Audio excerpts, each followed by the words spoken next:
Welcome to the Garden Gamble, where we're planting hope, taking chances, and growing memories for every season. I'm Ricky Clausen, owner of Clausen's Greenhouse in northern Minnesota. This podcast is for anyone who's ever stood in the garden, greenhouse, or backyard wondering if they're doing it right. Here we talk real-life gardening, the wins, the mistakes, and everything we learn along the way. Whether you're new to plants or have dirt permanently under your nails, you're in the right place. Let's take the gamble and grow together. Hey everyone, it's Ricky here with Clausen's Greenhouse, and welcome to the show. Welcome to another episode of the Garden Gamble podcast. And today we are wrapping up our series on cut flowers. And today we are doing a Q&A. You guys have sent in a few questions to me, and they might not always get their own episode. So I thought this would be a great way to answer a few questions that have just like some quick answers, some things that have been on your mind. So we're going to do a Q&A show today, and we've got quite a few great questions that we're going to go through, and hopefully I can answer today for you. So yeah, we have been working on this cut flower series, and we might circle back to this again in future episodes because cut flowers could be their own podcast in general. We could deep dive into a lot of topics about cut flowers, but today we're just going to wrap it up with this question and answer, and eventually we will probably circle back and dive into some more topics with the cut flowers. But we've talked a lot about them. We've talked about backyard cutting gardens. We've talked about what makes a good bouquet. Last week we wrapped up our favorite cut flower series where we talked about zinnias and snapdragons, and then last week we did dianthus, and yeah, we're wrapping up this whole series now today. So let's dive into a few of the questions that you guys have sent me, and yeah, let's just go ahead and get started. So the first question that I was sent is, how do you get better stem length? And the first thing, of course, that we've talked about in previous episodes is making sure that you purchase plants that are taller varieties, like we've talked about with both the snapdragons and the zinnias and the dianthus, that there are dwarf varieties that are better for landscapes. So first step, of course, is to make sure that you are finding flowers that are 18 inches or even taller, and making sure you're avoiding those dwarf varieties. So that's the first step, of course. But if you're already doing that and you're still getting short stems, there could be a number of different factors. But here are a few of the things that I do to really increase that stem length on our cut flowers. So the first one is to really make sure that you are making deep, deep cuts. So I'm talking all the way down to the 2 or 3 sets of leaves from the bottom is where I'm making most of my cuts on the cut and come again varieties of flowers like a zinnia or a snapdragon. So I'm going all the way down to 2 to 3 sets of true leaves, and that's where I'm making my cut. So when you cut really deep like that, that's really going to signal to the plant to send up new growth. And if you made that deep cut, you're going to get longer stems going forward after that too, where if you made a short stem or cut a short stem, that's where it's going to split, and then you're just going to continue to get short stems after that when you go back to cut it again. So make sure that especially those first few cuts are nice and deep. That's another tip, is making sure that you are cutting deep enough. And with that too, a lot of growers have a hard time making those deep cuts, me included, because you'll see sometimes all these side shoots that are going to be flowers as well. But to get longer stem length, you're going to have to sacrifice a few of those side stems that are coming to get one nice long stem when you cut. So especially like for zinnias, I do this and I need to break that habit, but I need to just sacrifice those side shoots and get that one nice long stem. So yeah, I do this on the zinnias and the dahlias too, because the dahlias, I wait so long to get those blooms, and then when they're finally blooming. I don't want to waste a single one, but sometimes you have to sacrifice those side ones to get one nice, really long one and longer stem length in return going forward. So sacrifice the side shoots. Other thing that I do to kind of increase stem length is I plant them closer together than recommended. So if you look at those plant labels like in the greenhouse, or if you're reading online, like it'll give you the like spacing requirements that plant should have.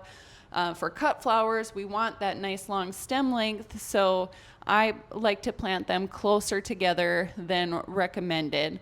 So in our flower farm and cutting gardens, I typically do 2 main spacing groupings. So I do 6x6 spacing and 9x9 spacing. The only ones that I really kind of go beyond that is for like the dahlias and branching sunflowers. Those are the only exceptions in my personal flower farm here at the greenhouse, but most of the cut flowers will fit in that 6x6 inch spacing or the 9x9 inch spacing, which is closer than recommended for most flowers. So that's really going to increase your stem length, because when they're planted closer together, they're going to be competing for light and stretching next to each other to get you a nice long stem. So those are my tips for increasing your stem length. There are a few other factors if you are struggling with stem length that we'll kind of touch in this next question here too, but that will definitely give you a nice solid foundation. If you're doing those things, you should have pretty good stem length going forward. So kind of in those same lines, the next question was about soil amendments and fertilizers. So soil amendments, we kind of talked about, and I'll kind of touch on this too. I talked about it last week in the Dianthus episode, where I have some short blooms in a bed, and I think it is because of the soil. So when you go to start your beds in the spring, or when you're cleaning them up in the fall, really paying attention to your soil is going to help you have nice, large, healthy flowers. And what I think I'm struggling with right now in that bed with short blooms is the soil in there is too compact, where it's an old bed. I don't think I aerated it enough before we planted into it this spring, and now I'm kind of suffering through that, and that's the consequence for that. I'm having short blooms basically across that whole bed, where I just think that they are having a hard time getting established through that more compact soil. So for soil amendments and fertilizers, the first thing you want to do is do a soil sample and test your soil. You can take a sample and send it into a lab, and that's going to give you all sorts of details on what's in your soil, tons of information, and that is going to be a great place to start, especially if you feel like you are struggling with your soil, because from there you can make the necessary amendments, and oftentimes that lab will send you some recommendations on how to amend your soil based on that soil sample that you sent in. However, if that feels a little bit overwhelming to try to take that soil sample, send it in, and wait and go from there, some really uncomplicated, like quick fixes to start with would be like if you have heavy clay, you can add some peat to kind of fluff it up, add some more air to the soil, have better aeration so the plants can get better established.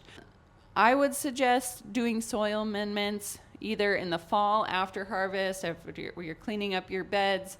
That would be a good time to take your soil samples, so then you're ready to go with some amendments. If you have time in the fall or in the early spring, you can do that as well. But yes, make those soil amendments in the late fall or early spring, so then your plants are ready to go before planting. We could deep dive into those soil amendments a little bit more too, and talk about cover crops and all that jazz, which that might be another episode going forward too. Soil could be such a huge, broad topic, but that would be my first steps, is soil samples, eyeballing your soil and making necessary adjustments by adding peat or some black dirt, and just knowing your soil, like if it's real sandy, you know that you're going to have to probably water more often, fertilize more often, just because those nutrients aren't staying put like it would in other soils. So those are just a few things that you can consider for soil amendments. And then along those same lines too, depending on your soil and what's in it, the organic matter that's in it, and fertilizers are really going to depend on what is in your soil and the plants that you are growing, and a few more factors in that as well. I would not say that I am an expert on fertilizer. We have a rep that kind of helps us with our ordering for fertilizer and whatnot. Here personally at the flower farm and in the greenhouse, we run a Jax brand all-purpose 21520, and we just do that on a low rate. In the greenhouse, we do a low rate at every single watering. In the flower farm, I do that low rate about every other watering or so. So that's what we use, and I am hoping that eventually I can get more of an expert here on the show that can talk a little bit more about fertilizers, because like I said, it's not my area of expertise, but hopefully I can find someone that can kind of explain that a little bit better. But yeah, the fertilizers are really going to depend on your soil and what you're growing. Where the one that comes to mind is Cosmos. Cosmos can thrive with little to no fertilizer. And if you over fertilize, they're not going to bloom, that kind of thing. So it depends on what you're growing and what your goal is in your gardens. The next question that I had was about like transplant shock and stunted growth. So if you are struggling with that stunted growth and short stems, especially right after you planted, a few things that you can do is cut off those short blooms. If they're stressed, they're going to want to flower immediately. It's kind of their defense mechanism. They want to go to seed. So they're going to throw up a quick flower that's probably shorter than you want it to. So you can cut off that short bloom, especially right away, because they're putting all their energy into going to seed. So when you are planting in the early spring, or even if you're doing some plantings like about now for fall crops, you want to look for cooler stretches of weather and making sure that your soil is ready to go, that we kind of touched on right before this question, help them get better established. Because if they are trying to fight their little roots through rock hard soil, they're going to be focusing their energy on that and not into producing a nice tall flower. All right, so we talked a little bit about that transplant shock, and I mentioned how we should look for cooler stretches of weather, especially during planting. The next question that was sent to us was, how do you handle weather swings? And this is something that I feel like all of us growers have dealt with over the last couple of years. If you listen to our very first episode here on the Garden Gamble podcast, you would have heard that story of the tulips, how I lost a big chunk of our tulip crop because during Mother's Day weekend, our busiest weekend of the entire year, it was 90 plus degrees, it was windy, and so all of my tulips blew open in that weather, and I was not available to try to rush out there and harvest them. It was early May. We should not have 90-degree weather in early May, and we were not prepared for that. So, and then even this year, we've had some weird stretches of hot and windy weather, and then back to cold again, where the weather and the temperatures are just swinging from one end to the other. And as growers, I can be really difficult to try to manage. So it is definitely something that I am trying to learn how to manage as well. But a few things that you can do, like if you're having a stretch of really hot weather, especially those cool weather crops that aren't going to like that, you can add shade cloths over them. So if you have like little like hoops that you use for maybe frost cloth, you can use that same structure over your garden with a shade cloth to keep them a little bit more protected, keep the temps down, and kind of making its own little almost like its own little greenhouse under there. But yeah, it's just keeping the temps down. Using that shade cloth is an option if you are in a stretch of hot weather that you are not ready for, and if you have a lot of cool weather crops. The other thing that I've seen done, and this one I guess I've seen it in both ways, but I've seen people, if they're in a high tunnel, they've put sprinklers across the top just to kind of cool off that high tunnel. So they put the sprinklers on in the heat of the day to try to cool everything off, and that seemed to work pretty well for them.